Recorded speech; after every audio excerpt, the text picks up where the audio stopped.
జై గురు జై సద్గురు. గురు. జై జై గురు. గురు బ్రహ్మ గురు విష్ణు గురుదేవో మహేశ్వర గురు సాక్షాత్ పరబ్రహ్మ తస్మై శ్రీ గురవే నమః. ఓం నమో బ్రహ్మాదిభ్యో బ్రహ్మ విద్యా సంప్రదాయ కర్తృభ్యో వంశ ఋషిభ్యో మహద్భ్యో నమో గురుభ్యః. సర్వోపప్లవర్హిత ప్రజ్ఞాన ఘన ప్రత్యగర్ధో బ్రహ్మైవాగమస్మి అహం పదార్థరహితః. గురవే సర్వలోకానాం విషజే భవరోగిణాం నిదయే సర్వ విద్యానాం శ్రీ దక్షిణామూర్తయే నమః. బృహద్వాసిష్ట సిద్ధాంతం పూర్ణబోధోపదేశిక వెంకటేశ్వర యోగేంద్రం సద్గురుభ్యో నమో నమః. ఆత్మానాత్మమతీతమనిశం కేవలాత్మోపదేశిక వేముల రామయార్య యోగేంద్రం సద్గురుభ్యో నమో నమః. క్షరాక్షరమతీతంచ అచల పూర్ణోపదేశిక శ్రీ పూర్ణానంద పుల్లయార్య సద్గురుభ్యో నమో నమః. ద్వయాత్మరకిత సిద్ధాంతం పరమపురుష ప్రబోధక శ్రీ వివేకానంద సుబ్బయార్య సద్గురుభ్యో నమో నమః. అస్మద్గురు సమారంభం కృష్ణ సాందీప మధ్యమం ఓంకార పీఠ పర్యంతం వందే గురు పరంపరం. జై సద్గురు ప్రభు మహారాజుకు జై, గురు పరంపరముకు జై.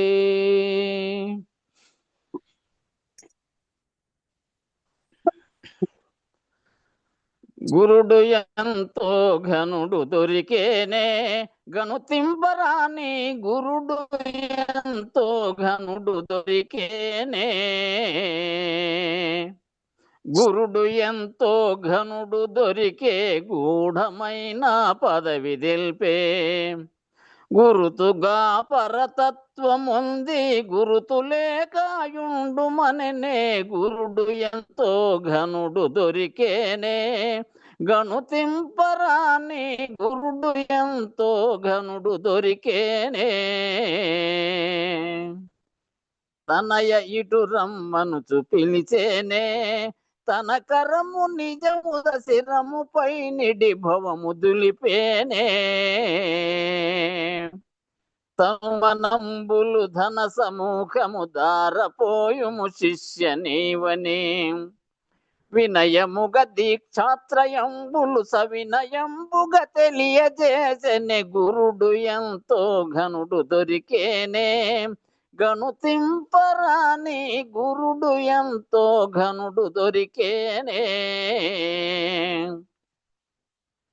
భారమగు దుర్భరము బాపెనే భవమంత భస్మం బనుచుభూతి చెనుదుట తుడిచినే. కరుణతో త్రివిధ ప్రసాదము బరువడిగా నందించే ముదమునా మరసిపోయిన సస్వరూపము మరల నామది కెరుక చేసెనే. గురుడు ఎంతో ఘనుడు దొరికేనే గణుతింపరాని గురుడు ఎంతో ఘనుడు దొరికేనే. పంచముద్రలు వేగ కనుమననే సాంఖ్యంబు ఇది అని పంచవింశతి పరగ తెలిపేనే. పంచవింశతి మీరియున్న పండు వెన్నెల ఆత్మ నీవని ఎంచరానిది దీనికన్నను మించినది ఎరిగింతుననే. గురుడు ఎంతో ఘనుడు దొరికేనే గణుతింపరాని గురుడు ఎంతో ఘనుడు దొరికేనే. ఉన్నద చలము లేని తెరుకననే ఉన్న చలమందున లేని కల్పన ఎప్పుడు లేదననే. ఉన్నద చలము నామ రూపం బన్నదేమియు లేదు కనుమనే. మన్ననతో కను సౌజ్ఞ చేమేల్ కన్నులకు కనుపింపజేసెనే. గురుడు ఎంతో ఘనుడు దొరికేనే గణుతింపరాని గురుడు ఎంతో ఘనుడు దొరికేనే. ఎరుక మూలం వేమి లేదననే ఏర్పాటు కలిగిన ప్రకృతి పురుషద్వయము మిథ్యననే మీరియుండిన బ్రహ్మ పదమును కోరికేమియులేక కనుమనే అరమరేమియులేక శరణని ఆర్తి పొందిన ఎరుక బాపెను గురుడు ఎంతో ఘనుడు దొరికేనే గణుతింపరాని గురుడు ఎంతో ఘనుడు దొరికేనే అందరాని మార్గమిది అననే శివరామ దీక్షితులంది పొందిన భావమిది అననే ఈధరందున నిజ గురుండగు భారలింగ ప్రభువరేణ్యులు శ్రీధరుండే అనగ వెలసియు రామదాసునక భయమొసగెనె గురుడు ఎంతో ఘనుడు దొరికేనే గణుతింపరాని గురుడు ఎంతో ఘనుడు దొరికేనే గురుడు ఎంతో ఘనుడు దొరికే గూఢమైన పదవి తెలిపే గురుతుగా పరతత్వముంది గురుతు లేకాయుండు మననే గురుడు ఎంతో ఘనుడు దొరికేనే గణుతింపరాని గురుడు ఎంతో ఘనుడు దొరికేనే జై సద్గురు ప్రభు మహారాజుకు జై గురు పరంపరముకు జై జై గురు జై గురు. ఎన్నో పేజీ కట్ అవుతుంది నాదేనా మీకు కూడా అట్టే అయిపోతుందన్నా ఏం కాలే జై గురు కొద్దిగా రోన్ సౌండ్ రోన్ కొంచెం జస్ట్ ఓకే అదేమి కట్ అయినట్లు కాదులే గాని కొంచెం హెచ్చు తగ్గులైంది అంతే. సరే సరే పేజీ నాదేనా మీకు తినపడుతుంది అన్నట్టు కొంచెం అంటారు. లేదులేనా అయ్యో రికార్డింగ్ అయితే అంటుంది కదా. సరే సరే ఆ, ఇది ఎన్నో పేజీలో నిన్న ఎక్కడి వరకు అయిందో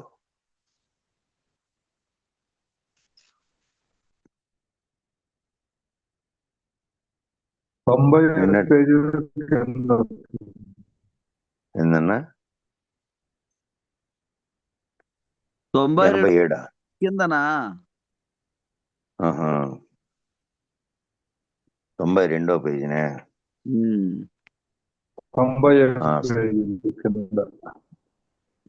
సరే సరే సరే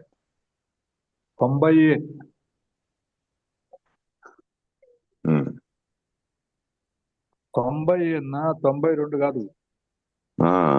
హలో సరే సరే హలో సరేనన్నా సరేనండి చెప్పిన వినపడలేదా? సరే ఇది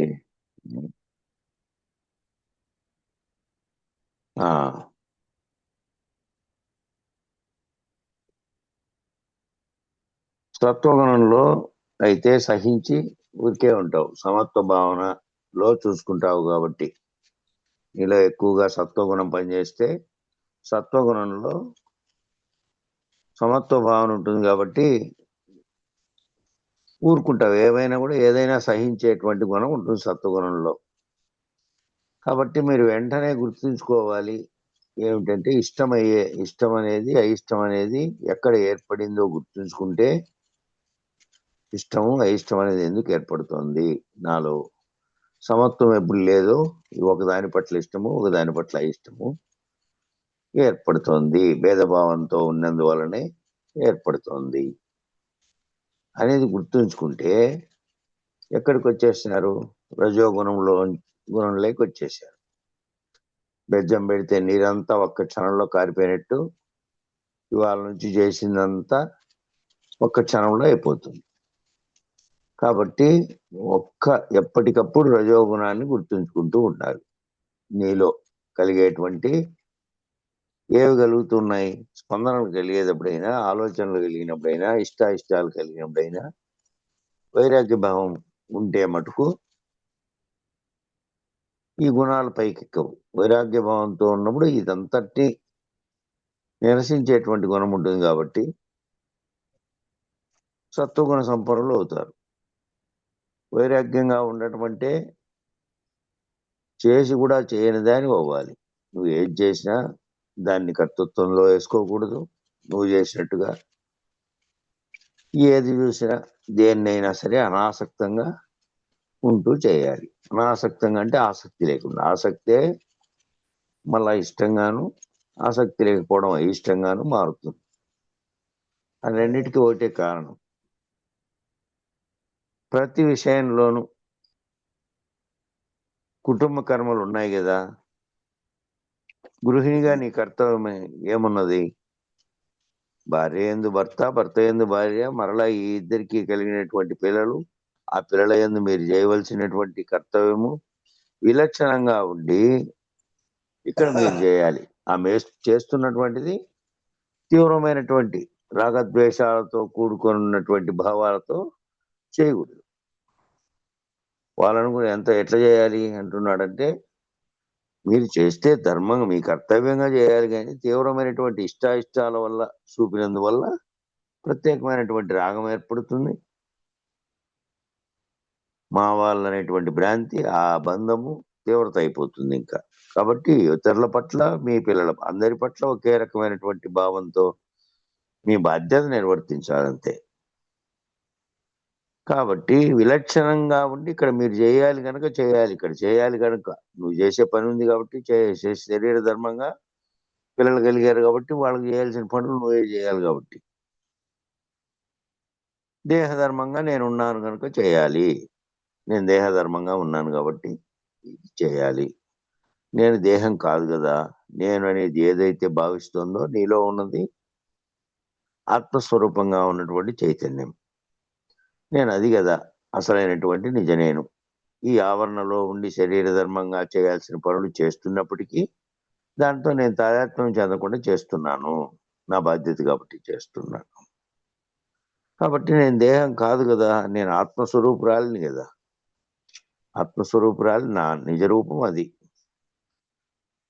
తల్లిగా చేయాల్సినటువంటి బాధ్యత ఏముందో నా పిల్లలకి చేస్తూ ఉన్నా. అట్లాగే భార్యగా చేయాల్సిన బాధ్యతలు ఏమున్నాయో నా భర్త పట్ల చేస్తున్నా. ఆయా శరీరాలతో వ్యవహారం చేసినప్పుడు ఆయా పనులు ఏమున్నాయో చేస్తున్నా. దాంట్లో మళ్ళా ప్రియాప్రియాలను కలిగించుకునేటువంటి తీవ్రత లేనటువంటి స్థితిలో. కాబట్టి వైరాగ్యం అంటే అది. ఆ చేస్తున్న దానితో తాదాత్మ్యం చెంది మళ్ళీ వాటి పట్ల సమత్వ భావంతోనే చేసే బాధ్యతగా చేస్తూ తీవ్ర ఆసక్తులను కలిగి ఉండరాదు. చేసే పని వరకే. కాబట్టి వైరాగ్యం అంటే ఇది. వైరాగ్యము అంటే నీ దాని పట్ల శరీరం పట్ల స్పృహ ఉంటూ దాన్ని నిర్వర్తించాల్సిన పనులు చేస్తూ ఏదైతే దాంట్లో ఉందో దానితో తాదాత్మ్యం చెందిన స్థితి లేకుండా నీ స్వరూపాన్ని గుర్తుపెట్టుకోవడం. నా స్వరూపం అంటే ఏమిటంటే నేను ఆత్మస్వరూపురాలిని అనేది గుర్తుపెట్టుకోవాలి. ఇక నీవన్నిటినీ ఇప్పటిదాకా వాటిని కౌగిలించుకున్నావు. ఏమిటి? పనులన్నిటినీ నీ సంతోషంగా జరుగుతుంది, నీ లేకొచ్చినాయి అవన్నీ. పిల్లలు, భర్త, కుటుంబం, వ్యవహారం, ప్రపంచంతో బంధాలు, బంధుత్వాలు, వీటన్నిటితో తాదాత్మ్యం చెందావు కాబట్టి, వీటన్నిటినీ కౌగిలించుకున్నావు కాబట్టి ఇన్నాళ్ళు దాంతో మమేకమైనవు. ఇప్పుడు ఏమి? నీ పని నువ్వు చేస్తున్నా విడిగా చూడమంటున్నాడు. విడిగా చూసుకో, పని చేయి. నీ విడిగా ఉండి నీ అసలు స్వరూపాన్ని గుర్తుపెట్టుకొని మిగిలిన వాటి అన్నిటినీ సమత్వంగా చూడు. రాగద్వేషాలతో కాకుండా, నాది నేననే భావనతో కాకుండా నీ కర్తవ్య నిర్వహణలాగా చెయ్యి. గృహిణిగా నువ్వేం చేయాలో, తల్లిగా నువ్వేం చేయాలో, భార్యగా నువ్వేం చేయాలో, ఏ ఏ పాత్ర పోషించినప్పుడు ఆ పాత్రలో నువ్వేం చేయాలో చెయ్యి. చేస్తూ విలక్షణంగా ఉండు. ఇప్పుడు నీకు అర్థమైంది కాబట్టి నీ స్వరూపం ఏమిదో ఇప్పుడు వాటిని విలక్షణంగా చూస్తున్నావు. విలక్షణంగా అంటే నేను ఆత్మస్వరూపురాలిని, చేసే పని చేయాలి కనుక చేస్తున్నా అని తోసేస్తున్నావు. చేస్తున్నావు కానీ ఏ ఆత్మస్వరూపురాలుగా ఉన్నావో దాంట్లోకి తెచ్చుకోకుండా తోసేస్తున్నావు. దాంట్లోకి తెచ్చుకుంటే మళ్ళీ నా వాళ్ళు, నాది, నేను అనేటువంటి శరీరంతో కూడిన బంధాలలోకి మళ్ళీ అదే నేను అనే స్థితిలోకి వస్తావు. కాబట్టి ఆ చేసిన దాన్ని తోసేస్తున్నావు. చేయాలి కాబట్టి చేస్తున్నాం.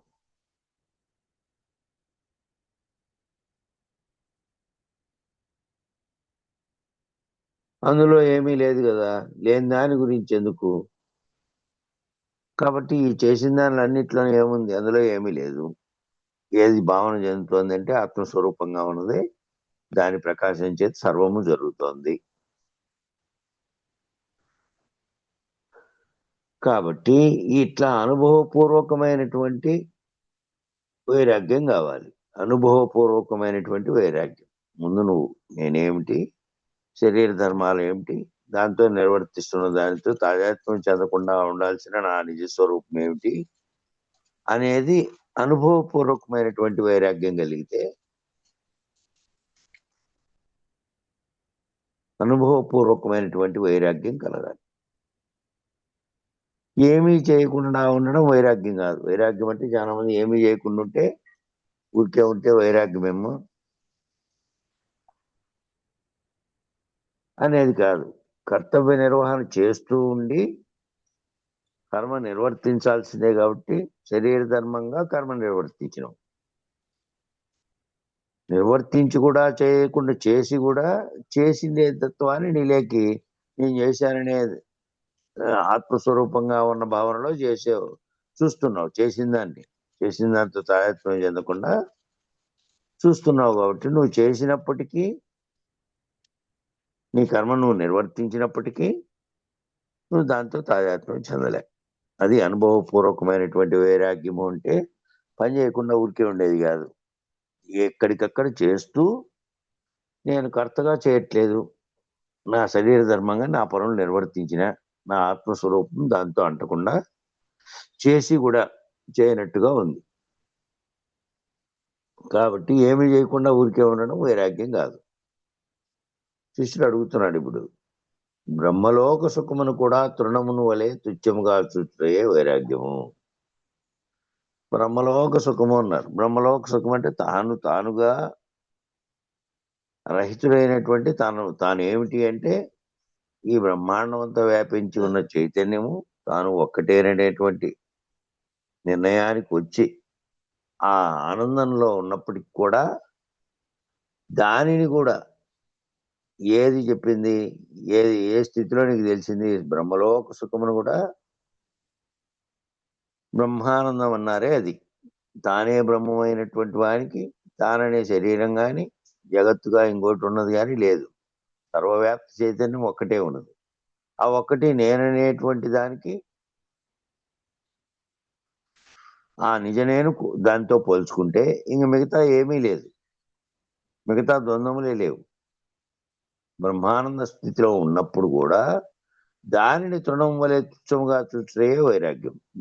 ఆ స్థితిని కూడా వైరాగ్య భావనతోనే చూడాలి అని చెప్తే గురువు చెప్తున్నారు. ఈ లోక సంబంధమైన సుఖాలు సరే, ఈ లోక సంబంధమైనటువంటివన్నీ వేరు.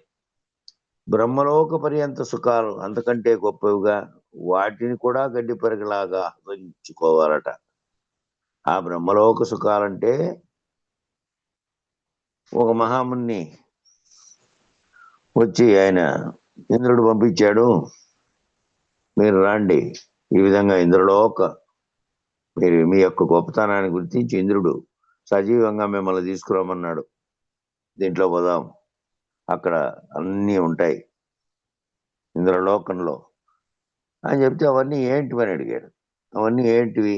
ఏవో సుఖాలు, శరీరానికి సంబంధించినవి. అవన్నీ ఇక్కడ కూడా పొందుతున్నాం కదా, మళ్ళీ అక్కడ సుఖం అది అయిపోతానే, ఆ పుణ్యకాలం అయిపోతానే మళ్ళీ వచ్చి ఓ జన్మ వేస్ట్ అయిపోతుంది. కాబట్టి అటువంటిది వద్దు, మళ్ళీ తిరిగి రాకుండా ఉన్నటువంటి సుఖాలు కావాలి, తిరిగే రాకూడదు అనేది అడిగాడు ఆయన. కాబట్టి అందుకని ఏం చెప్తున్నాడు, లోక సంబంధమైన సుఖాలు సరే, లోక సంబంధమైన సుఖాలన్నీ ఏంటి శరీరానికి ఏవి తాదాత్మ్యం చెందుతున్నామో అవన్నీ, హాయిగా ప్రయాణం చేయడం, హాయిగా భోజనం చేయడం, హాయిగా ఉండడం, శరీరంతో శరీరానికి లభించే సుఖాన్ని ఆస్వాదించడం, ఇట్లాంటివన్నీ లోక సంబంధ సుఖాలు. ఇవి సరే, బ్రహ్మలోక పర్యంత సుఖాలు ఇంతకంటే గొప్పవి కదా.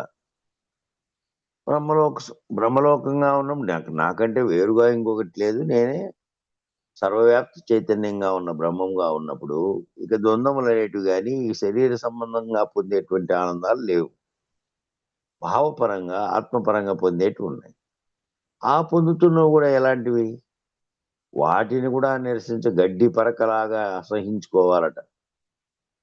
అటువంటి వాటిని కూడా ఆ ఆనంద స్థితిలో నుంచి మళ్ళీ వ్యవహారకర్తగా మారితే లోక సంబంధమైన వాటిలోకి దిగొస్తాడు. కాబట్టి వాటిని కూడా దాటిపోయేటువంటిది కావాలి. కాబట్టి వాటిని కూడా గడ్డి పరకలాగా అసహించుకోవాలి. ఏం చేస్తున్నాడు? మామూలుగా ఉండేవాడు అనుకోండి, ఒక ఆయన ఉత్త పుణ్యకార్యాలే చేస్తున్నాడు. పుణ్యకార్యాలన్నీ ఎక్కువ చేస్తారట, నాకు స్వర్గానికి పోతా, ఆ స్వర్గానికి పోతే అక్కడేదో ఆనందించాలి, అక్కడ రంభావూరు స్థితిలోత్తం లాంటి డ్యాన్సులు, ఆ నాట్య అవన్నీ చూడాలి, ఇంద్ర సభలో కూర్చొని ఆయన ఆతిథ్యం పొంది షడ్రసోపేత భోజనాలు పొంది, ఇవన్నీ దేనికి సంబంధించిన భావనలు? ఇవన్నీ కూడా మనసులో కలుగుతున్నటువంటి ఆ కోరికలకు ఎక్కువ ప్రతిరూపాలుగా ఉన్న భావనలే ఇవి. ఏం చేస్తావు? అక్కడ కూడా ఏమిటిది? ఆ కేవలం చైతన్యంగా ఉన్నది తాదాత్మ్యత ఉందే దానికి?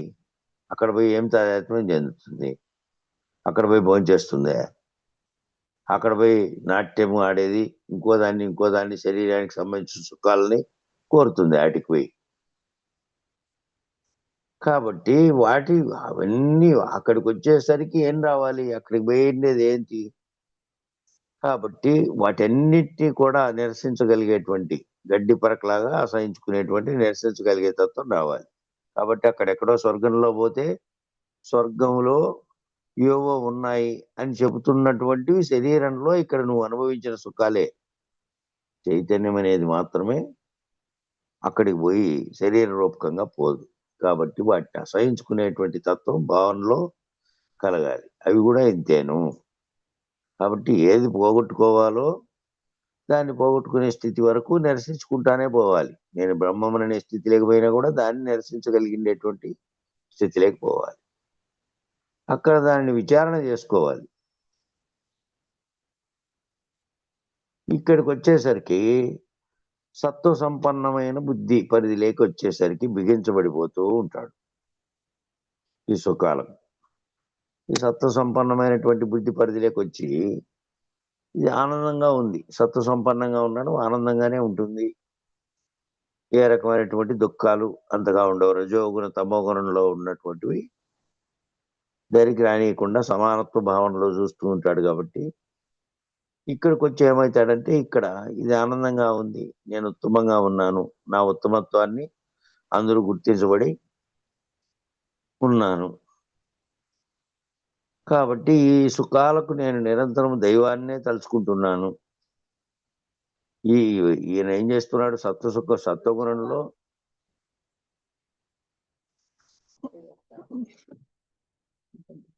సత్వగుణంలో వ్యవహారం చేస్తూ ఉండి కూడా మళ్ళీ ఈ సుఖాలు దానివల్ల పొందుతున్నటువంటి ఆనందం పొందుతూ నేను నిరంతరం దైవాన్నే తలుచుకుంటున్నాను, దైవీ ప్రేరణ చేతనే అన్ని కర్మలు చేస్తున్నాను.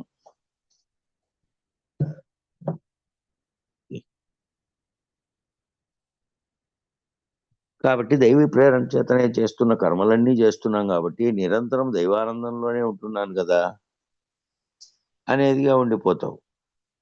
నేను దైవానందంలోనే దైవభావంలోనే ఉంటున్నాను కదా నిరంతరము అనే ఆలోచనలు చేసి దైవీ ప్రేరణ చేతనే అన్ని ఉత్తమమైనటువంటి పనులే చేస్తున్నాను కదా అనే ఆనందంలో తలుచుకోవడం అనేది ఉండిపోయేది కూడా ఆనందం అనేటువంటిది లేదు కదా. నీ స్థానంలో దైవాన్ని పెట్టుకున్నావు కాబట్టి ఇప్పుడు దైవానందంలో ఉంటూ ఉన్నావు. ఆనందం అంటే శరీరానందంగా కాకుండా నువ్వు చేసేటువంటి కార్యములన్నీ కూడా దైవీ భావనలో ఉండి చేస్తున్నావు కాబట్టి ఇవన్నీ ఈ రకమైనటువంటి ఆనందంగా ఉన్నాను నేను. ఆనందం అనేది శరీరానందంగా కాకుండా అన్ని ఉత్తమమైనటువంటి పనులు చేసినప్పుడు నీ స్థానంలో దైవాన్ని పెట్టుకుంటున్నావు కాబట్టి సత్వగుణంలో ఉండి దైవీ ప్రేరణ చేతనే ప్రతి ఒక్కటి చేస్తున్నా, అన్నిటినీ సమానత్వ భావనలో చేస్తున్నా అని. కాబట్టి అప్పుడు దైవానందంలో ఉంటూ ఉంటావు నువ్వు. అది సత్వ సంపన్నంలో ఉండేటువంటి అనుభవం. సత్వగుణ సంపన్నుడుగా నువ్వు చేసినటువంటి దాంట్లో అనుభవం. అప్పుడు ఇంకా ఇతరత్రా ఉండేటువంటి భావనలు లేవు. ఆ గుణంలో బిగించబడి ఉంటావు. జ్ఞానం లేకొచ్చేసరికి ఇది ఒక పెద్ద అడ్డ.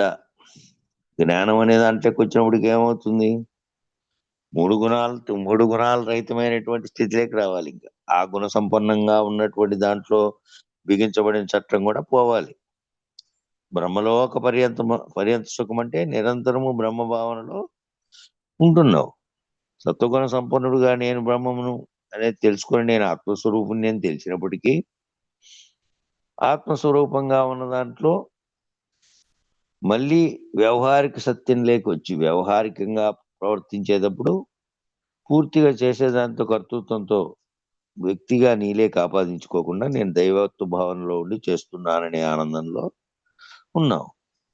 బ్రహ్మలోక పర్యంత సుఖం అంటే నిరంతరం బ్రహ్మభావనలోనే ఉన్నావు. ఇంకా ప్రాపంచిక విషయాలను అసహ్యము వైరాగ్యము వచ్చేసింది. ప్రాపంచిక విషయాల్లో బాధ్యతగా చేసినప్పటికీ వాటితో తాదాత్మ్యం చెందట్లేదు కాబట్టి వాటి మీద నీకేమి ఇప్పుడు ఇష్టం లేదు. ఇంతకుముందు ఇష్టంగా ఉన్నదే ఇప్పుడేం దాని మీద ఇష్టత లేదు.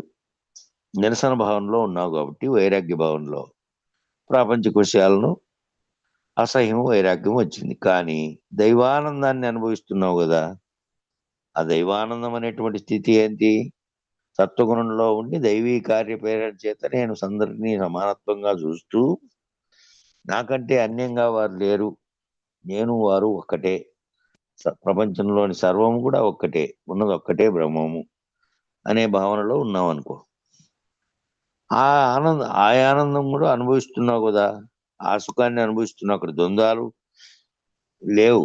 నువ్వు సర్వసమత్వ భావనలో నీకు వచ్చినటువంటి కష్టాలతో నువ్వు తాదాత్మ్యం, దుఃఖాలతో గాని సుఖాలతో గాని ఇతరత్రా వస్తున్న వాటన్నిటితోనూ తాదాత్మ్యం చెందకుండా ఉన్నావు. ఆ చెందకుండా ఉండడం అనేది బ్రహ్మానందంగా ఉండడం అనేది. దాన్ని అనుభవిస్తున్నావు కదా. మరి అది కూడా ఎంతకాలం ఉంటుంది? నువ్వు చేసినటువంటి సత్కర్మ చేత అది ఎంతకాలంలో అంతకాలం. ఆ భావనలో ఉండడం అనేది, ఆ భావనలో నువ్వు తాదాత్మ్యం చెందడం అనేది ఎంతకాలం ఉంటుంది? సత్కర్మ చేసినంత కాలం. ఆ సత్కర్మ ఎంతకాలం ఉంటుందో అంతకాలం ఆ భోగాలు, ఆ భావన నీలో ఉంటుంది. మళ్ళీ అది ఖర్చు అయిపోతానే, సత్కర్మ భావన ఖర్చు అయిపోతానే తిరిగి జన్మకు రావాల్సినటువంటి స్థితి వస్తుంది. తిరిగి జన్మకు వస్తావు. ఏది? అందుకనే దాన్ని అక్కడనే అద్వైతమునకు అచల భావనకు వస్తున్నటువంటి ప్రధానమైనటువంటి భావన. మహావాక్య విచారం తర్వాత మహావాక్యాల్లో చెప్పినటువంటి ప్రజ్ఞానం బ్రహ్మ, అయమాత్మ బ్రహ్మ, తత్వమసి బ్రహ్మము, అహం బ్రహ్మస్మి, నేనే అది అయి ఉన్నాను అనేది బోధించినప్పటికీ దాంట్లో నేనే బ్రహ్మం అనే స్థితి కలిగినప్పటికీ కూడా ఆ శరీరము ప్రపంచము రెండిటికీ భావన లేనటువంటి కేవల చైతన్యంగా ఉన్నప్పటికీ ఆ కేవల చైతన్యానికే కదా వ్యక్తం కావాలనే కోరిక కలిగి అవ్యక్తంలో నుంచి వ్యక్తమై ప్రపంచం ఉత్పత్తి కావడానికి కారణమైనది. కాబట్టి అది ఎప్పుడైనా కూడా మళ్ళీ జన్మకు తీసుకొచ్చే స్థితిలో ఉన్నది. దాన్ని రహితపరచుకోవాలి. కాబట్టి అది కూడా రహితమైనటువంటి అఖండ ఎరుక స్థితి కూడా ఉండడానికి వీలు లేకుండా అఖండ ఎరుక కూడా లేనిదే. ఈ ప్రపంచం ఉత్పన్నమైందనే భావన గాని, నేను పుట్టాననే భావన గాని,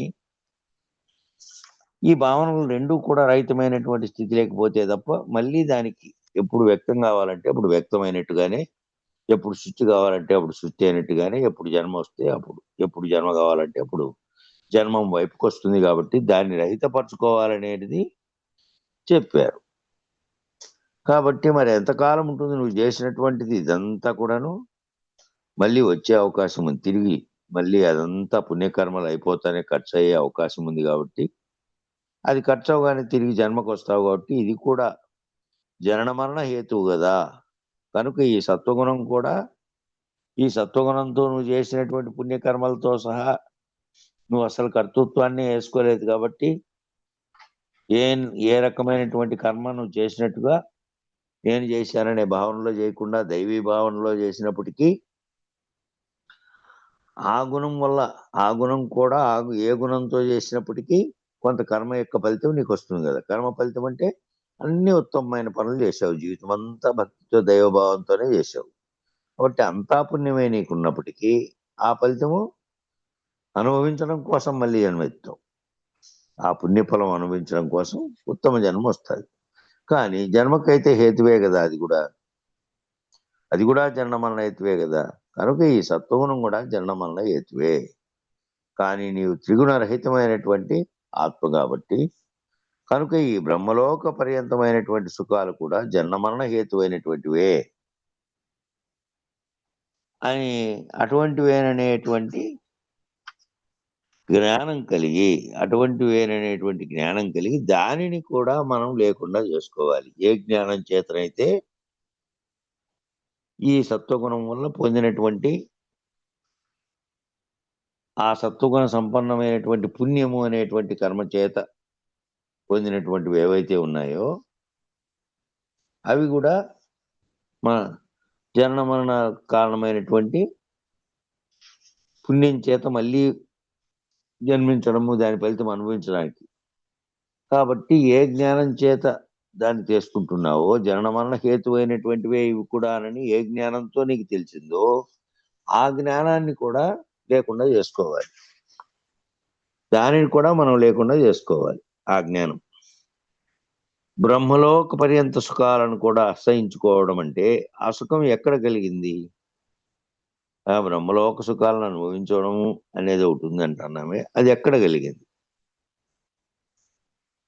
సత్వగుణంలో కలిగింది. ఆ సత్వగుణ సంపన్నంగాను ఉండి బ్రహ్మానంద స్థితిని నువ్వు అనుభవించడం అంటే నువ్వు సర్వవ్యాప్తమైనటువంటి చైతన్యమే.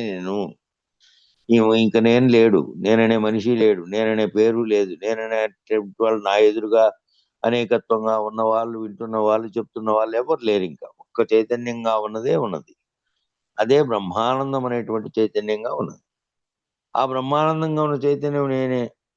ఆ బ్రహ్మానందంగా చైతన్యంగా ఉన్నది ఒక్కటే. ఆ ఒక్కటే అయిపోయిన తర్వాత ఇక నేను కూడా లేదు ఆడ. ఆ లేదు అనేటువంటి తెలుసుకుంటున్నది ఏది? దాన్ని ఆ సత్వగుణంలో కలిగింది. ఆ సత్వగుణ సంపన్నంగా ఉన్నటువంటి దానికే కదా అటువంటి జ్ఞానం కలిగిండేది. దానిని కూడా లేకుండా చేసుకున్నప్పుడు జనన మరణ హేతువైనటువంటి దాన్ని కూడా లేకుండా చేసుకుంటావు. ఇంకా ఏ జ్ఞానం చేతనైతే దాన్ని గుర్తిరుగుతున్నావో దాన్ని ఆ గురుకరణ చేత ఆ జ్ఞానాన్ని కూడా రహితపరచుకుంటే సత్వగుణ పరిణత్వంతో నేను బ్రహ్మముగా ఉన్నాననే భావనను ఏదైతే తెలిపిందో ఆ తెలిపినటువంటి తెలివిని, ఆ తెలిసినటువంటి జ్ఞానాన్ని కూడా నువ్వు రద్దుపరుచుకుంటూ ఉన్నావు. అప్పుడు లేకుండా చేసుకోగలుగుతావు. ఇక శిష్యుడు అడుగుతున్నాడు, మోక్షమునకు బాహ్య సాధనలు అని చెప్పి ఇప్పుడు అంతరిక సాధనలు అని చెప్పుతున్నారు కదా అని అడుగుతున్నాడు. అంతకుముందేమో ఈ బాహ్య సాధనలు అందరూ చెప్పారంటే నువ్వంతా ముందు ఓ ఏకాగ్రత, ఓ స్థిరమైనటువంటి స్థితిలోకి రావడానికి నీ కింది స్థాయిలో ముందు నువ్వు శరీరం ఉంది, నీకు ఓ పేరుంది, నువ్వు జన్మ ఎత్తావు. ఆ ఎత్తిన తర్వాత నీ 4 రకాలైనటువంటి స్థితులు పొందావు. బాలుడుగా, యవ్వనంగా, కౌమారంగా, ఇవన్నీ పొందినటువంటిది ఏది అంటే శరీరంగా ఉన్నది పొందింది. కాబట్టి దానితో తాయాత్మ్యం చెందకుండా ఈ సాధనా సంపత్తి పరుడు ఇవన్నీ తెలుసుకోమన్నారు. నిత్యాయుత్వ వస్తు కాటి నుంచి అన్ని అవన్నీ ఏమిటిగా? అవన్నీ నువ్వు శరీర భావనతో ఉంటూనే వ్యవహరిస్తూనే తెలుసుకుంటూ పోతున్నావు. తెలుసుకొని ఆ చెప్పినప్పుడు ఆ స్థితిని అంతటినీ ఏకాగ్రత కుదుర్చుకోవడం, గురువు గారి దగ్గరికి పోవడం, ఆ వింటున్న స్థితిలో ఉండడం, విని సందేహాలు వస్తే అడగడం, ఇవన్నీ శరీరంతోనే కలిసి సాధనలు చేస్తున్నటువంటి స్థితులు. ఇవన్నీ నువ్వు బాహ్య సాధకుడుగా ఉన్నప్పుడు. ఇంకా నువ్వు అంతరంగ సాధకుడుగా మారిన తర్వాత, అంతరంగ సాధకుడుగా ఉన్న తర్వాత నీకు ఇంకా ఏవి రావాలి? ఏది నేనని నీలో కలుగుతున్నటువంటి దాంట్లో నువ్వు లోపల చేయాల్సిన సాధనలు ఇవన్నీ. నేను ఆత్మస్వరూపంగా ఉన్నటువంటి స్థితిలో నేనుండి సత్వగుణ సంపన్నంగా ఉన్నప్పటికీ అన్ని దైవీ భావనతో చేస్తున్న పనులన్నీ దైవ కార్యాలుగా నువ్వు భావించి చేస్తున్నప్పటికీ రోజువారీ చేసేటువంటి కర్తవ్యాలన్నీ కూడా, బాధ్యతలన్నీ కూడా దైవీ భావనతోనే నువ్వు చేసినప్పటికీ ఇప్పుడు వరకు చేస్తున్నవన్నిటినీ బాహ్య సాధనలు అంతకుముందు చేసినవేమో సాధకుడు గురువు దగ్గర గురువు గారి పాదాలు ఆశ్రయించి అక్కడికి పోయి మొదలుపెట్టి కట్టించి బాహ్య సాధనలు ఈ శరీరము బాహ్య ప్రపంచంలో నువ్వు చేస్తున్న వ్యవహారం అంతటినీ అక్కడ చర్చించి నువ్వంటే ఎవరో నీకు తెలిపి నువ్వు బ్రహ్మానంద స్థితిని పొందే వరకు చేసినవన్నీ ఆ బాహ్య సాధనలు. ఇంకా అంతరిక సాధనలుగా ఉన్నవి ఏంటంటే అంతరికంలో ఏది జ్ఞానం అయితే పొందుతుందో ఈ భావనలన్నిటినీ వాటిని దుడి చేసుకోవడం. ఇంకా అంతరిక సాధనలు ఏంటంటే లోపల ఏదైతే ఈ భావనలన్నిటినీ పొందించుకుంటుందో వాటిని కూడా తుడి చేసుకుంటూ పోవాలి. కాబట్టి అంతరిక సాధనల గురించి చెప్తున్నారు గురువు చెప్తున్నాడు. ఇప్పుడు బాహ్యంగా విషయపరంగా నీకు చెప్పాము. అంతరికంగా ఎట్లా జీవించాలి బాహ్యంగా విషయపరం అంతా చెప్పాం మీకు. అంతరికంగా లోపల భావనలో ఎట్లా జీవించాలి. బాహ్యంగా జీవించడం అంటే ఈ విధమైన గుణాలతో నువ్వు భేదభావం లేకుండా అందరికీ సమత్వ భావనతో నీ శరీరంతో చేయాల్సిన పనులన్నీ చేస్తున్న దానితో తాయత్వం చెందకుండా నా శరీరానికి ఏర్పడిన బంధాల వల్ల ఎవరెవరితో ఎట్లా ప్రవర్తించాలో అవన్నీ నేను చేసినప్పటికీ నేనంటే ఎవరు? నేను ఆత్మస్వరూపురాలిగా ఉన్నటువంటి గుర్తెరిగే చైతన్యాన్ని కదా. దీంతో బాధ్యత కాబట్టి చేసింది కాబట్టి దానిగా నేను కాదు కదా, నా నిజ రూపం ఇది కదా అనేటువంటి ఆ ఆవరణలో ఉండి ఆ పనులను చేసింది అనేటువంటి భావనలో చేసావు. కానీ ఇప్పుడు అంతరికంగా ఎట్లా జీవించాలి అంటే శిష్యుడు చెప్తున్నాడు, గురువు ద్వారా వేదాంత శ్రవణం చేయుట, ఆ గురువు ద్వారా వేదాంతాన్ని వినడము, దానిని మనసును మననం చేయడము, ఆ చెప్పినటువంటి గురువు గారు చెప్పినటువంటి దాన్ని మనసును మననం చేయడం, మళ్ళీ మననం చేసిన ప్రకారం ధ్యానించుట. మననం ఏదైతే మననం చేసావు గురువాక్యాలన్నిటినీ, దాని అంతరార్థాన్ని మననం చేసావు. ఆ మననం చేసిన దాన్ని భావనలో ధ్యానంలో అదే ఉండాలి. ధ్యానించడం దేన్ని ధ్యానిస్తావు? గురువాక్యం ప్రకారం నువ్వు ఏదై ఉన్నావో నీ నిజరూపం ఏదో దానికి అతీతంగా ఏదై ఉన్నదో ఆ స్థితిని భావనలో చెందితే ఈ స్థితి లేదు. సమాధి స్థితిలో ఏ విధంగా నీకు ఏ ఒక్కటి తెలిసే అవకాశం లేకుండా అయిపోయిందో, మనసు ఆత్మ స్తంభించిన స్థితిలో ఎక్కడైతే ఉందో ఆ స్థితిలో నువ్వు ఉన్నటువంటి స్థితిలోకి భావన అంతరిక సాధన అంటే అది అంతరికంలో గురువాక్యం యొక్క అంతరార్థం ధ్యానంలో ఉండాలి, వేరేదేమీ ఉండకూడదు. కాబట్టి దాని ధ్యానం చేయుట అనగా బ్రహ్మాకార వృత్తిలో నుండుట.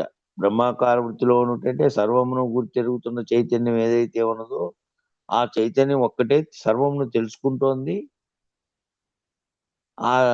ఆ తెలివే ప్రజ్ఞానం అన్నారు, ఆ ప్రజ్ఞానమే బ్రహ్మం అన్నారు, ఆ బ్రహ్మమే సర్వవ్యాప్త పరమాత్మగా ఉన్నటువంటి అఖండ ఎరుకగా ఉన్నది. వ్యష్టిగా తీసుకుంటే నాలో ఉన్న ఎరుకగా, నాలో ఉన్న ఆత్మగా, నాలో ఉన్నటువంటి నన్ను నడిపిస్తున్నటువంటి నాలోనే ఉండి నన్ను నడిపిస్తున్న చైతన్యమే నేను. శరీరం నేను కానే కాదు. శరీరం అనేటువంటిది ఈ తొడుక్కున్నటువంటి దేహ సంబంధమైనటువంటి ఆకార సంబంధమైనటువంటి ప్రాకారం ఇది. ఈ ప్రాకారంలో జీవుడు నివసిస్తున్నాడు. దీంట్లోనే ఉండి అధిష్టానంగా ఉండి సర్వమునకు కారణమై ఉన్నాడు. కాబట్టి బ్రహ్మాకార వృత్తితో ఉండుట ధ్యానంలో నీ అసలు స్థితి ఏదైతే ఉందో దాంట్లోనే నిలబడి ఉండుట. వీరిచే పొందినట్టు భ్రాంతి రహితముకు పదార్థ విజ్ఞానం ఈ మరణశీలుడగు ముని పొందుతున్నాడు. ఈ మరణంలో ధ్యానంలో ఏం పొందుతున్నాడు అని అంటే దేని చేత ఆ భ్రాంతి రహితమైనటువంటి పదార్థ విజ్ఞానం. భ్రాంతి రహితమైనటువంటి పదార్థ విజ్ఞానం, ఏ భ్రాంతి లేదు. నేను ఫలానాదనే భ్రాంతి, అది కూడా ఓ భ్రాంతి స్థితిలో నుంచి నేను ఆ స్థితిలోకి పోయిన తర్వాత కూడా ఆ సర్వము రహితమైనటువంటి స్థితి లేకపోయినటువంటి భావనలో నువ్వు పొందాలి అక్కడ. కాబట్టి ఆ మరణశీలుడు ఎవరైతే ఉన్నాడో గురువాక్యాన్ని ధ్యానించుకుంటూ ఆ స్థితిని పొందుతాడు. గురువు చెప్తున్నాడు, ఇప్పుడు మరణశీలుడు గురించి చెప్తున్నారు. మరణశీలుడు మరణం చేసుకుంటున్నటువంటి, నిరంతరము మరణం చేసుకుని మనసులో దాన్నే నిలుపుకునే వాని గురించి చెప్తున్నాడు. మరణశీలుడు అనగా గురువు చెప్పినటువంటి దానిని విషయపరంగా నీకు చెప్పాము, దేహధర్మంగా చెప్పాము, గుణాలు చెప్పాము. ఇప్పుడు దీన్ని జ్ఞానపరంగా చెప్తున్నాం. అనుభవానికి రావాలంటే ఏం చేయాలో చెప్తున్నాడు. గురువు ఏం చెప్పాడు? శరీర ధర్మం, దేహ ధర్మాలని చెప్పాడు. ఆ దేహ ధర్మాలను నిర్వర్తిస్తున్నటువంటి వాణివి నీవే అయినప్పటికీ నీలో గుర్తెరుగుతున్న చైతన్యం ఉన్నదే ఆత్మస్వరూపంగా. అది ఉండే దాని స్పృహతోనే దాని ప్రకాశంతో ప్రవర్తిస్తున్నప్పటికీ ఆయా పనిముట్లు ఆయా పనులు ఎట్లా చేశాయో అట్లా ఈ శరీరం పనిచేసింది. అంతే తప్ప దాంట్లో ఉన్నటువంటి అధిష్టాన శక్తిగా ఉన్నది దానికి ప్రకాశం కలగజేసింది. దాంతో తాయాత్మ్యం చెందలే. కరెంటు అన్ని వస్తువుల్లోకి పోయింది తప్ప అవి వస్తుధర్మంగా ప్రవర్తించినాయి వస్తువులు. ఫ్యాన్ వేసినప్పుడు ఫ్యాన్ తిరిగింది, హీటర్ వేసినప్పుడు నీళ్లు కాల్చింది, ఇంకో పని చేసినప్పుడు ఇంకో పనులన్నీ చేసింది. చేసినది ఏంటి అంటే వస్తువు చేసింది, కరెంటు చేయలే. కరెంటు దాని యొక్క శక్తిని ప్రకాశింపజేసింది దాంట్లోకి, అంతే తప్ప అట్లా శరీరం ఏ ఏ వేరు వేరు పాత్రల్లో పనిచేసింది. కరెంటు కదా పనిచేసినట్టే. పిండి మిషన్ పని పిండి చేసింది, ఒకటే శక్తే పనిచేసింది. అన్ని పనులని ఒకే శక్తే చేసింది.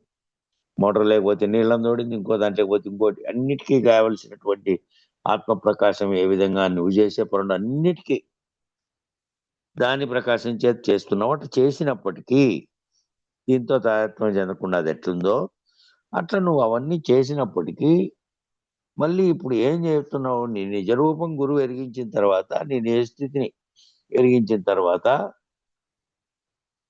ఏది మరణంలో పెట్టుకొని ఉండమని చెప్తున్నాడు? జ్ఞానపరంగా అనుభవానికి రావాలంటే అంతరిక సాధన చేయాలి. బాహ్యంగా ఉన్న నీ స్థితి ఇది, ఆంతరికంగా ఉన్నది ఏదైతే నడిపిస్తుందో అదే నడిపిస్తోంది. ఆ స్థితిలో నువ్వు విచారం చేసుకుంటూ బ్రహ్మానందమైనటువంటి స్థితిలో నేనే బ్రహ్మం అనే స్థితిలోకి పోయినావు. పోయినప్పటికీ అది అనుభవపరంగా జ్ఞానపరంగా నీ అనుభవానికి రావాలంటే లోపల అంతరిక సాధనంగా గురువాక్యము దాని యొక్క అంతరార్థాన్ని ధ్యానంలో కూర్చొని ఏ విధంగా చేస్తే ఆ ధ్యాన స్థితిలో నువ్వు అది తప్ప మరేమీ లేదు, ఉన్నది ఒక్కటే ఈ జగత్తు, నువ్వు నేనుతో సహా సర్వము ఉత్పత్తి కానప్పుడు ఏదైతే ఉన్నదో అది బయలుస్థితిగా ఉన్నది. దాంట్లో ఏ ఉత్పత్తి కావడానికి, ప్రపంచం పుట్టడానికి, నువ్వు పుట్టడానికి, ఇంకోటి పుట్టడానికి హేతుమైనటువంటి కారణాలే లేవు. అన్ని రహితమైనటువంటి స్థితిలో ఆ స్థితిని చెప్పారు నీకు, గురువు ఎరిగించాడు. ఆ అనుభవంలోకి రావాలంటే ఏం చేయాలంటే బాహ్యంగా అవన్నీ దేనితో ఏర్పడినవో నీకు ఇంతకుముందు చెప్పారు, బాహ్యంగా ఉన్నవి. కాబట్టి నీ ఆంతరికంగా ఉన్న దాని మీదకి అప్లై చేసుకుంటూ పోవాలి. ఇంటి సాధన అనేది బయట చేసేదే కాదు, ఇది మొత్తం లోపల చేసుకునే సాధన. ఆ స్థితిలో నుంచి అవతలికి దాటుకోవడానికి చేసే సాధన అంతా ఆంతరికంగా చేయాల్సిన సాధన. కాబట్టి ఇప్పుడు చక్కగా నీ మీద అప్లై చేసుకుంటూ మననం చేయాలి. అంటే ఏదైతే బోధించారో ఆ నీ ఆంతరిక సాధనలో నువ్వు నీ మీదకే నువ్వు దాని ప్రభావాన్ని అప్లై చేసుకొని నీలోనే నువ్వు చేసుకోవాలి. అది నిధిధ్యాసగా మారి, అనుభవంగా మారి, సుదీర్ఘ కాలంలో నేను జీవుడనే భావనలేక కానీ దీంట్లో కానీ అవన్నీ కలిగినప్పటికీ దానితో తాదాత్మ్యం చెందవు. నీ నిజస్థితి ఎప్పుడూ నీకు గుర్తుండే విధంగా మారిపోతుంది. అనుభవానికి దారితీస్తుంది. అంటే నీ నిజస్థితే ఎప్పటికీ కూడా ఉన్నటువంటిది ఉంటుంది. తాను లేనటువంటి స్థితిలో ఎప్పుడు కలలాగా ఈ జరుగుతున్నటువంటిదంతా కూడా నువ్వు లేచినప్పటి నుంచి నిద్రించే వరకు, నువ్వు పుట్టినప్పటి నుంచి నువ్వు మరణించే వరకు, నీ శరీరం పోయే వరకు జరుగుతున్న సర్వ పరిణామాలను కూడా నువ్వు లేనివిగా కలలో జరుగుతున్నటువంటిగా నువ్వు భావించగలుగుతావు. అప్పుడు అది అనుభవానికి వస్తే, ఆ స్థితి అనుభవానికి వస్తే జరుగుతున్న సర్వ వ్యవహారములు, పుట్టినప్పటి నుంచి మరణించే వరకు జరుగుతున్న సర్వ వ్యవహారములు సుదీర్ఘమైనటువంటి ఓ కళలో జరుగుతున్నవే. ఆ కళ గురుమేల్క చేత బయటికి మేల్కుంటే ఈ కళే లేదు. ఈ లేని కళలో లేనివాడు లేని ప్రపంచంలో వ్యవహరిస్తూ ఉన్నాడంతే అనే భావనలో ఉండిపోతావు. కాబట్టి దానిని మననం చేసుకుని నిధిధ్యాసగా పెట్టుకోమంటున్నాడు. గురువు ద్వారా చేసినటువంటిది వేదాంత శ్రవణం చేయుట అంటే ఏమిటి అంటే, గురువు ద్వారా జ్ఞానం అనేటువంటిది నేర్చుకోవాలి. అజ్ఞానం అనేటువంటిది అంధకారం నుంచి జ్ఞానం అనేటువంటి వెలుగులేకి తీసుకెళ్లేవాడు గురువు. గురువు ఏం చేశాడు? మార్పు చేశాడు అంతే. ఏం మార్పు చేశాడంటే జ్ఞాన స్థితిలోకి తీసుకెళ్ళాడు అంతేనే. అజ్ఞానం స్థితిలో నుంచి దానికి ఉపకరించేకి ఏమవుతుందంటే నీకు దారి తెలియదు, దారిలో పోతున్నావు. అనుభవజ్ఞైన గురువు తాను ఆల్రెడీ ఆ దారిలో పోయి ఎక్కడికి చేరుకోవాలో అక్కడికి చేరుకున్నాడు గురువు కాబట్టి. ఆయన అనుభవ జ్ఞానం అంతకుముందు నీకు విషయ జ్ఞానం ఒక్కటే తెలుసు. విషయాతీతమైనటువంటి జ్ఞానం ఆయనకి తెలుసు గురువు గారికి. కాబట్టి గురువు ద్వారా రావడము, గురువు ద్వారా జ్ఞానం అనేటువంటిది నేర్చుకోవాలంటే అజ్ఞానం అనేటువంటి అంధకారం నుంచి జ్ఞానం అనేటువంటి వెలుగులోకి తీసుకెళ్లేవాడు గురువు. చీకట్లో ఉంటే ఆ చీకట్లు ఛేదింపజేసేటటువంటి జ్ఞాన జ్యోతిని వెలిగించిన వాడు గురువు. కాబట్టి ఆ జ్యోతి, ఆ వెలుతురులో నువ్వు మళ్ళీ అజ్ఞానంలోంచి వెలుగులోకి వచ్చి వెలుగులో అన్నిటినీ గుర్తించగలిగినట్టు నువ్వు అన్నిటినీ గుర్తించగలగాలి. ఆ గురువు అనేటువంటి అర్థం ఈ విధంగా తీసుకోవాలి. గురువు అనేటువంటి వెలుగునిస్తున్నటువంటి జ్ఞానంగా తీసుకొని, ఆ జ్ఞానజ్యోతిగా తీసుకొని నువ్వు చెప్తున్నటువంటిదంతా ఏం చేయడానికి, ముందు గురువు చెప్పిందంతా ఏమిటి, ఏ భ్రాంతి అయితే ఏ అజ్ఞానం చేత నీలో గూడు కట్టుకున్నదో దాన్ని విడగొట్టడమే. ఇంకా దాన్ని విడగొడుతూ నీలో మొత్తం చీకటిని తొలగిస్తే నువ్వు జ్ఞానం అంటే ఏమిటి అనేది తెలుసుకున్నావు. ఆ తెలుసుకున్న తర్వాత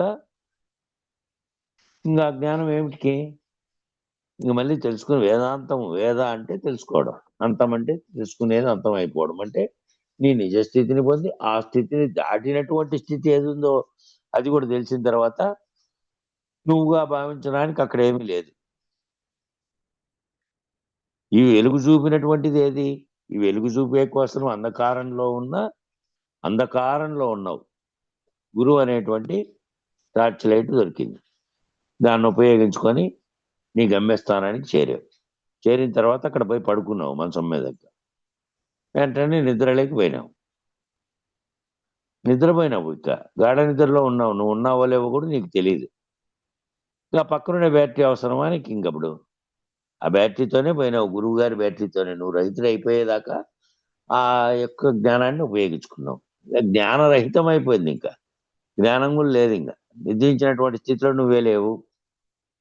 ఇది తీసుకుని బ్యాటరీ ఉంది ఈడ, ఆ సాయంతోనే పోయినావు. మళ్ళా గురువు లేడా అని అంటే గురువు ఉన్నాడని నేనున్నానని భావించేవాడిని నువ్వు ఏడున్నావు. గాఢ నిద్రలో ఏ విధంగా ఉన్నావో అదే విధంగా ఉన్నావు. ఆ స్థితి మెలకువలో రావాలి నీకు. ఆ స్థితిగా ఉన్న స్థితి మెలకువలో, వ్యవహారంలో కూడా నువ్వు ఆ స్థితిలో ఉన్నటువంటి దాన్ని గుర్తుపెట్టుకోవాలి. ఆ వెలుగు లేకపోవడానికి జ్ఞానం ఉపయోగపడింది. ఏ జ్ఞానం చేత నువ్వు వెలుగు లేకపోయినావో అప్పుడు అక్కడ దాకా ఆ వెలుగు లేకపోయి ఆ వెలుగులోనే నువ్వు లేని స్థితిని కనుక్కున్న తర్వాత అప్పుడు దాకా పోయినటువంటి ఆ సాయపడినటువంటి చీకట్లో నువ్వు ఆటికి పోవాలో ఆటికి చేర్చుకునేకి ఉపయోగించుకున్నటువంటి దాన్ని, ఆ జ్ఞానాన్ని తొలగించుకున్నావు అంటే ఆర్పేసావు. దాన్ని ఆర్పేసి ఆడబెట్టావు అన్నట్టు.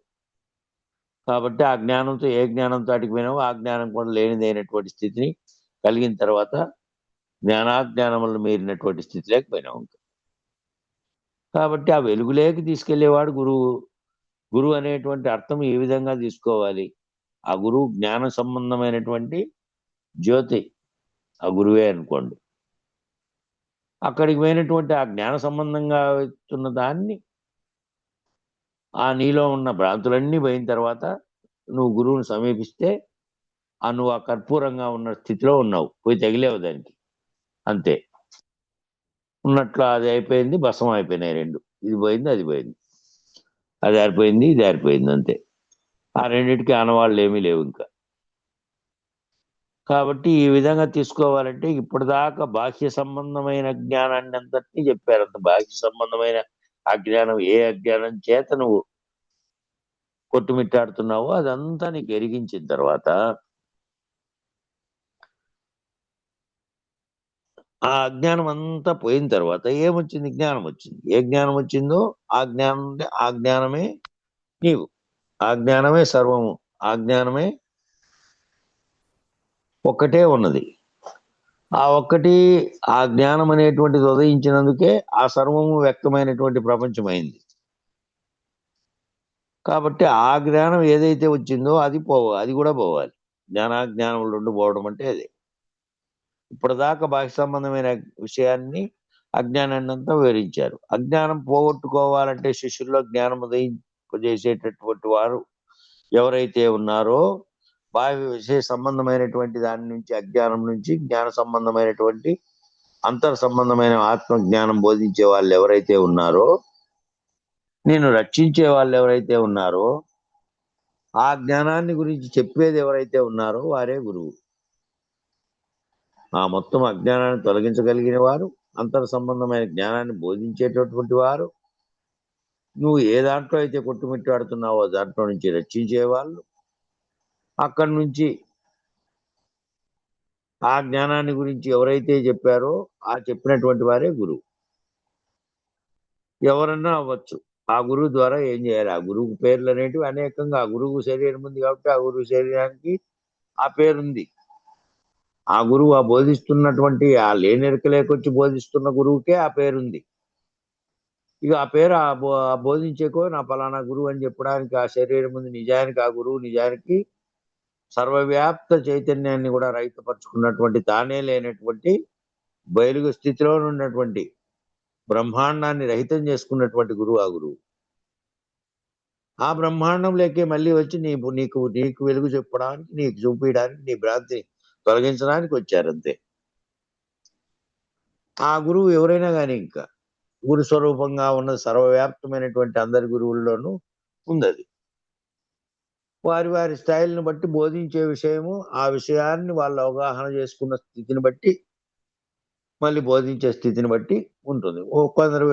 కొందరికి అవగాహన బాగా ఉంటుంది, కానీ చెప్పి అన్ని వివరించగలిగినటువంటి గొప్ప సామర్థ్యం వాళ్ళు ఉండకపోవచ్చు. కానీ గురు స్వరూపంగా ఉన్న దాంట్లో అంతటా ఒక్కటేననేది నువ్వు తెలుసుకొని, ఇక ఆ గురువు ద్వారా ఏం చేయాలి? ఆ గురువు ఎవరైనా కావచ్చు, కానీ ఆ గురువు ద్వారా ఏం చేయాలి? నువ్వు మొదటంతా ఈ వేదాంత శ్రవణమే చేయాలి. మొదటంతా వినడమే నీ లక్ష్యం. వినడం అనేదే ప్రధానమైంది. విన్నదాన్ని మళ్ళీ నీలోకి మననం చేసుకోవడం అనేదే మళ్ళీ నువ్వు ఆయా స్థితులను పొందుకుంటూ పోయేది అని అర్థం. దీనికి ప్రాధాన్యత ఇవ్వాలి. ఆ వింటున్నది ఏమిటో నువ్వు లేకపోతే ఎన్ని వచ్చినప్పటికీ, ఆ విషయ జ్ఞానంగా చెబుతున్నవన్నీ నోటికి వచ్చినప్పటికీ, నువ్వు మెయిన్ ఏంటంటే ఆ విన్నదాన్ని నీలోకి తీసుకొని పోవడమే. అంతర్మదనం అంటే అదే. నువ్వు మనన నిధిధ్యాసగా పెట్టుకొని నీలో పెట్టుకోవాల్సింది అదే. కాబట్టి మొట్టమొదటి చేయాల్సిన పని ఏమిటంటే బాగా వినడం. మొట్టమొదటి వేదాంత శ్రవణం బాగా చేయాలి. నీకు వేదాంత శ్రవణం అని చెప్పారు. వేదములు ఎక్కడి దాకా చెప్పుకొచ్చినాయి? వేదాలన్నీ ఏం చెప్పుకొచ్చినాయి? ఎక్కడి దాకా చెప్పుకొచ్చినాయి వేదాలన్నీ? ఇందాకటి దాకా చెప్పినవి ఈ వేదం చెప్పుకొచ్చినవే. కర్మకాండలు, పూజలు, పురస్కారాలు, దైవీ భావన, సత్వగుణ సంబంధంగా ఇవన్నీ ఏమేమైతే ఉన్నాయో అవన్నీ వేదాలు చెప్పినవే. అక్కడ ఒక వేదాతీతమైనటువంటిది కదా. వేదాము అంతం కావాల్సింది అంటే తెలుసుకోవాల్సిన వేదాతీతమైన దాన్ని తెలుసుకోవాలి. కాబట్టి అన్ని చెప్పినవన్నీ కూడాను సత్వగుణ సంపన్నంగా నిన్ను మార్చడానికి చెప్పారు. ప్రపంచ సంబంధమైనవి, జీవితానికి సంబంధమైనవి, వేదాల్లోంచి చెప్పబడిన పురాణాలు, భక్తి భావన అంతా చెందుతున్నటువంటి ఈ శరీర భావనలోంచి నువ్వు దైవీ భావన స్థితిలోకి ఎదగడానికి చెప్పినవే ఇవన్నీ. కర్మకాండలు, పూజలు, పురస్కారాలు, అందులో చెప్పినటువంటి వేదాంత భావనలో చెప్పినటువంటి వేదాల్లో ఇదంతా అదే ఉంది. అక్కడి నుంచి నువ్వు సత్వగుణ సంపన్నంగా మారినప్పుడు నువ్వు దైవాంశ స్థితిలో నువ్వేను అనే స్థితిలోకి నువ్వు మారినప్పుడు నీవు దైవార్పణ భావంతో, నిత్యము దైవీ భావనతో, దైవారాధనతో ఆనందంగా జీవించగలుగుతూ ఉంటావు. ఇంకా నేననేటువంటి శరీర భావన లేనటువంటి స్థితిలో చేస్తున్న సర్వ పనులు సర్వకారణం ఈశ్వరం. సర్వకారణాలు, సర్వ పనులు, సర్వము ఈశ్వరం అనేటువంటి సర్వే అంతటా ఉన్న ఒక్క చైతన్యమే. ఆ ఒక్క చైతన్యమే నేను, నాకంటే వేరుగా ఉన్నది లేదు. ఆ స్థితిలో దాకా ఇవన్నీ నేర్చుకుంటూ వచ్చావు. విచారణలో నీకు చెప్పినటువంటి నువ్వెవరు? నీ నామరూపాత్మక శరీరానివే, నీలో గుర్తెరుగుతున్న చైతన్యమే. అక్కడ మొదలుపెట్టి వేదాల అంతిమ లక్ష్యమైనటువంటి నువ్వే బ్రహ్మముననే స్థితిలోకి తీసుకొచ్చే వరకు ఇదంతా జరిగింది. వేదాల్లో తెలిసిందంతా అదే. నిత్యం ఈ దైవీ రాధనలు, ఈ పురాణాలు, ఇందులో చెప్పినటువంటి అన్ని లక్ష్యాలన్నీ లాస్ట్కు అక్కడికి పోవాలి. అక్కడికి పోయిన తర్వాత దైవీ భావంతో ఆనందంగా జీవించగలుగుతూ ఉంటావు. ఇప్పుడు చేసినటువంటి పుణ్యకర్మల చేత వచ్చే జన్మ ఇంకా కోటీశ్వరుడు అవుతున్నాను, ఇంకా కోటీశ్వరుని అయితే ఈసారి ఇంకా పెద్ద పెద్ద పదవి లేకపోతా, ఇంకా జన్మ వస్తే ఇంకా పెద్ద స్థితి లేకపోతా, ఇది కాదు. అవన్నీ జన్మలు కలిగించేటివే. అవన్నీ మళ్ళీ దుఃఖము మళ్ళీ అన్నీ ఉంటాయి జన్మ అనేది కలిగినప్పుడు. ఏదైనా పదవి రాని ఏదైనా పుణ్యకర్మల చేత వచ్చే జన్మలో వేలాది కోట్లు ఉండని గాక ఆ శరీరానికి కూడా మరణం ఉంది, ఆ శరీరానికి మళ్ళీ జన్మ ఉంది. ఎన్ని పుణ్యకర్మల చేత ఏ విధంగానన్నా కానీ. కాబట్టి జనన మరణ ప్రవాహంలోనే తిరుగుతూ ఉంటాం. ఆ వేదాలన్నీ తెలుసుకొని ఆ కర్మలన్నీ నిర్వర్తించి ఆ పూజలన్నీ చేసి ఆ పురస్కారాలన్నీ చేసి అన్ని యజ్ఞయాగాదులు చేసి ఎన్ని చేసినప్పటికీ ఆ పుణ్యం చేత ఉత్తమమైనటువంటి గతి లభిస్తుందే తప్ప జనన మరణ ప్రవాహం అనేటువంటి ఈ రెండూ లేనటువంటి అతీత స్థితి కలగడం అనేది కష్టం. కాబట్టి ఆ ప్రవాహంలోనే తిరుగుతావు. కాబట్టి వేదాల యొక్క ముఖ్య సారాంశం అంతా అదే. కాబట్టి వేదాల యొక్క దాన్ని కూడా రహితపరుచుకున్నటువంటి జ్ఞానం లేకపోవాలి. ఆ జ్ఞానాన్ని కూడా తొలగించుకునేటువంటి ఏ జ్ఞానం చేత అవన్నీ నిర్వర్తిస్తున్నావో అది రహితపరుచుకునేటువంటి స్థితి లేకపోవాలి. ఇక ప్రాపంచిక విషయంలో ధర్మాధర్మాలు శిష్యుడు అడిగాడు, ప్రాపంచిక విషయంలో మళ్ళా ధర్మాధర్మాలు అనేటివి ఉన్నాయి కదా, ధర్మము అధర్మం అనేటివి రెండు. ప్రపంచం అంటే ఏమిటి, దానిలో ధర్మం అంటే ఏమిటి, అధర్మం అంటే ఏమిటి, ఎట్లా జీవించాలి, ఎట్లా జీవిస్తే సమాజము జనమంతా సుఖంగా ఉంటారు అనేటువంటిది చెప్తున్నాయి ఆ వేదాలు. ఈ ధర్మాధర్మాలు మళ్ళీ చెప్తున్నాయి కదా. మరి ఇవన్నీ రహిత స్థితికి పోవాలి కదా నువ్వు. అయినప్పటికీ ఇవన్నీ ఎందుకున్నాయి అంటే నువ్వు సమాజం అనే దాంట్లో ఉన్నావు, నీ చుట్టూ జనం ఉన్నారు. కేవలం నువ్వు మాత్రమే సుఖంగా ఉండడమే కాదు, నీ చర్యల వల్ల ప్రపంచం మొత్తంగా ఎవరికి తీవ్రత, దుఃఖము, కష్టము, నష్టము ఇటువంటివన్నీ నీ వల్ల ఇతరులకు కూడా కలగడానికి వీల్లేదు. నువ్వు కేవలం ఆనందంగా ఉండడమే కాదు. కాబట్టి నువ్వు అంతటిని ఏ విధంగా నువ్వు ప్రవర్తిస్తే ఈ సర్వ ప్రపంచము నీ చుట్టూ ఉన్నది అన్ని కూడా జనము అంతా కూడా సుఖంగా ఎవరైతే ఎట్లయితే ఉంటారో ఆ విధంగా నువ్వు ప్రవర్తించాలి. అప్పుడు నువ్వు ధర్మం నిర్వర్తించినట్టు. కాబట్టి వేదసారమైనటువంటి ఉపనిషత్తులు ఏమని చెబుతున్నాయి అంటే ఈ ప్రపంచం అనేటువంటిదంతా కూడా జనన మరణ హేతువైనదే. నువ్వు ఎట్లన్నా జీవించు, ఉత్తమంగా జీవించి, ఉత్తమంగా జీవిస్తేనేమో నువ్వు నిన్ను రహితపరుచుకునేటువంటి మార్గంలోకి నువ్వు వెళ్ళినట్లు. సత్వగుణ సంపన్నం చేత నిన్ను నీవు తెలుసుకొని కారణ వస్తువుని తెలుసుకొని దాన్ని రహితపరుచుకుంటే నువ్వు కార్యకారణ సంబంధమైనటువంటి జన్మ కలగడానికి కారణమైనది లేదు, కలిగిండేది లేదు, కార్యరూపం ధరించేది లేదు, రెండు లేవు. రెండు లేనటువంటి స్థితిలోకి పోయేదాకా ఈ విచారణ చేస్తున్నావు. అయితే ఈ ప్రపంచం అనేది అంతా కూడా జనన మరణ హేతువైనటువంటిదే. కాబట్టి నువ్వు ఆత్మస్వరూపునివి, ఈ శరీర సంబంధమైనటువంటి వాడవు కాదు. కనుక నీవేమిటి, ఈ మానవ ఉపాధికి వచ్చినప్పుడు ఈ ప్రాపంచిక విషయాలు సత్యము నిత్యము కాదు, నీవు తెలుసుకునే కోసం బోధించబడినటువంటి ఈ శాస్త్రంలో బోధించినవి దీని అంతటి నీవు తెలుసుకునే బోధించినటువంటివి ఇవి. ఈ బోధించి నువ్వు తెలుసుకుని తర్వాత ఏ జ్ఞానం చేత నువ్వు పొందావో అది రహితమయ్యే వరకు నువ్వు ఎన్ని పుణ్యకర్మలు చేసినప్పటికీ, ఎన్ని వేదాల ప్రకారం ఉపనిషత్తుల ప్రకారం జీవించినప్పటికీ ఇవన్నీ కూడా మళ్ళీ జన్మ కలగజేసే గుణాన్ని కలిగి ఉండేటివే. కాబట్టి ఇవి నిత్యము సత్యము కావు. వీరి ఆత్మస్వరూపమైనటువంటి జ్ఞానానుభవం నువ్వు పొందడానికి ఈ మానవ ఉపాధి వచ్చింది. మానవ ఉపాధి దేనికి వచ్చిందంటే ఈ ఆత్మస్వరూప జ్ఞానం నువ్వు పొందడానికి. నువ్వు పొందలేనంత కాలం జన్మలు ఎత్తుకుంటూ పోతావు. ఆ పొందినటువంటి స్థితిలో కూడా పోయెత్తుతావు, ఉత్తమ జన్మలు ఎత్తచ్చు అంతే. ఆ పొందినటువంటి స్థితిలో ఆత్మస్వరూప జ్ఞానం, అనుభవ జ్ఞానం పొందినటువంటిది కూడా పోవాలి. కాబట్టి ఈ ప్రాపంచిక సంసారం అంతా వచ్చింది. ఈ మానవ ఉపాధి చేతనే నీకు ఈ ప్రాపంచిక సంసారం అనేది వచ్చింది. వీటిని ఆధారం చేసుకొని నువ్వేం చేయాలి, దీన్ని అధిగమించి ఈ జన్మలోనైనా నేను పోగొట్టుకోవడానికి కారణమైనటువంటిది ఏముందో ఆచరించడానికి ఉన్నాయి ఇవన్నీ వేదసారమైనటువంటి ఉపనిషత్తుల యొక్క జ్ఞానాన్ని నువ్వు గురువు ద్వారా పొంది ఇక్కడి నుంచి దాటుకోవడానికి ఇవన్నీ ఉపయోగపడతాయి. నీకు గురువు ఏం చెప్తాడో ఆఖరుగా ఇవి పోగొట్టుకోవడానికి ఏముందో అది పొందుతావు. ఇక్కడికి నిలుపుదాం, ఇంకా కరెక్ట్గా ఈ పేజీ పూర్తి అయిపోయింది. ఏం చెప్తాడు గురువు జ్ఞానానికి ఏం చెప్తారు, ఏం చెప్పారు ఇక్కడ గురువు అనేది అక్కడి నుంచి మొదలు పెడదాం. రేపు మంగళం చెప్పండి. స్థిరమగు మీ పదవిని సుస్థిరముగా సంస్థాపనం చేసి జనులకు పరిపూర్ణ బోధ ప్రకటపరచిన మరి శివరామార్యులకు మంగళమనారే. ఆర్యులకిప్పుడు మంగళమనారే. పొంగుచు సిద్ధాంత పూర్ణులయ్యెరుకను భంగపరచిన గురు పారంపర్యులకు మంగళమనారే. తత్పీఠమునకు మంగళమనారే. నిరతము జగములు మీరియు మరుపును ఎరుకయును లేక మాయయు లేక పరిపూర్ణులైనట్టి గురునకు మరి మరి విశ్రాంతి జంద మంగళమనారే. నిత్యము శుభ మంగళమనారే. అంగాలింగములకు అతీత మగు మాయా సంగారహిత గురు సభకు అధ్యక్షులకు మంగళమనారే. నిత్యము శుభ మంగళమనారే.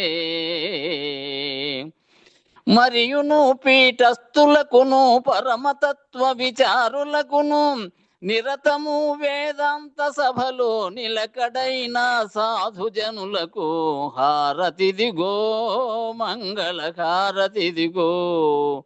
సద్గురుమూర్తుల హారతిదిగో మంగళ హారతిదిగో. మంగళం గురుదేవాయ మహనీయ గుణాత్మనే సర్వలోక శరణ్యాయ సాధురూపాయ మంగళం. జై సద్గురు ప్రభు మహారాజుకు జై. శ్రీ పూర్ణానంద పుల్లయార్య సద్గురు ప్రభు మహారాజుకు జై. శ్రీ వివేకానంద బండారు సుబ్బయార్య సద్గురు ప్రభు మహారాజుకు జై. గురు పరంపరమకు జై. గురు భక్త మండలికి జై. జై గురు.